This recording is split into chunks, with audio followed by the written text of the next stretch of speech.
Everyone says, follow your gut, but they don't tell you that it basically is a second heart. Why is the gut considered a second heart? Because it has its own electrical rhythm, its own nervous system, and it moves life through the same way that the heart pumps blood through the body. The gut has its own heartbeat of peristalsis waves. It makes your mood chemicals. It decides what gets absorbed or rejected. It drives emotional and energetic states, and it sends signals that affect your heartbeat through the vagus nerve. So the gut has its own electrical rhythm. The gut has an independent neural network of over 100,000 million neurons. So it literally has its own heartbeat of peristalsis waves. I just learned that word, which means the involuntary contraction of a hollow muscular system. That's the gut, meaning it fires on its own, it contracts on its own, and it keeps things moving. It circulates not just food, but signals. While your heart controls the blood and the hormones and the immune responses, the gut controls your mood, your energy, motivation, inflammation, and stress response. The gut decides what gets in and what gets out. While the heart pumps everything that's given, the gut selects and decides what's going to become part of you and what's going to be expelled as toxins. Energetically, the gut behaves like a heart center. Different systems refer to it with different names, but they're basically the same thing.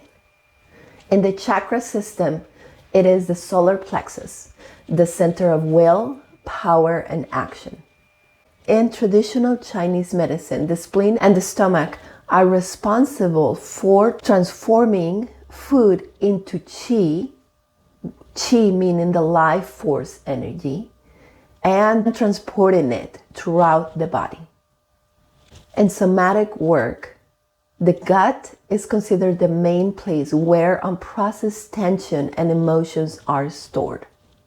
The vagus nerves connects the gut to the heart, to the brain, carrying signals that influence your heartbeat, your stress levels, and your emotional state.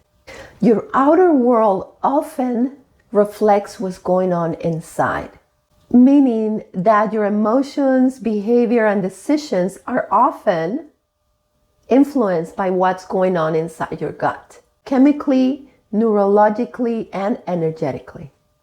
Isn't that fascinating? For example, if your gut is inflamed, your mood, your patience, and your clarity will tank. More inflammation equals more anxiety, more overwhelm, irritability. You will show up more edgy, drained, reactive, even if nothing bad is happening externally. If your gut microbiome is balanced, you will think clearer, you will feel more grounded, you make better choices, handle stress better, and be more resilient. That will be perceived as confidence and emotional stability. Healthy gut, healthy mind. That's pretty cool. If your gut is stressed, your nervous system stays in alert mode, in survival mode. You can perceive neutral events as threats. You will attract or create more chaos, conflict, or burnout. It is fascinating. If your gut is regulated, your energy field is steady. You respond instead of react. You attract calmer relationships, better opportunities, and make clearer decisions. Wow. Energetically, your gut is your solar plexus, the center of power. Power, will, and action. If that center is clogged or unbalanced, your outer world will mirror that with confusion, lack of direction, unstable boundaries, inconsistent energy. However, if it is open and balanced, your outer world will mirror clarity, confidence, momentum, aligned choices. Your gut's internal state shapes your emotional tone, your decision making, and the energy you project. And the world will respond accordingly. The gut is an emotional pump. It pushes feelings through your body the same way the heart pushes blood throughout the body. It moves life through you, not only mechanically, but electrically and energetically. Physically, it keeps you alive. Energetically, it defines how you live. So the next time someone says, follow your gut, you may want to pay attention to what that feeling is, because it may help you make a better life for yourself. I remember this one time, many years ago. I was in a relationship with a man, and I thought we were in love, and I thought we had all these plans to travel together and do all these things. And we were planning our departure, basically. 2 days before, I had this unsettling feeling in my gut. I had a gut feeling. And so I sat in meditation and I asked, should I go? And I got this sense of no. And I was like, what? And I didn't understand it. I wanted to go. My heart wanted to go, but my gut was telling me no.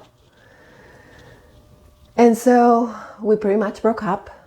You know, we spent the last 2 days together and it was wonderful. And we were sad to break up. I couldn't explain why I couldn't go, but I just had to follow my gut. Months went by, and you know how you begin to question your choices sometimes? I began to question if I made the right choice. And then I realized, I learned that he had been pretty much a liar.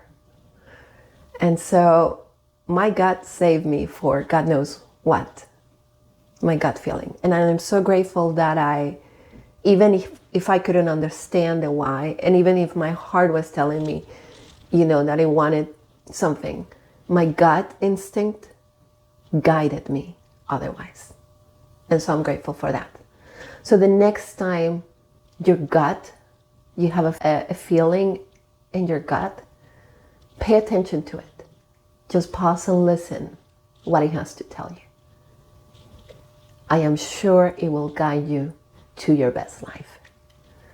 If you like this video, I invite you to comment. Let me know what your biggest takeaway is. I find this topic fascinating. If you like my topics, I invite you to subscribe and follow me. And perhaps you want to watch this video next. Thank you so much for watching. Until the next time.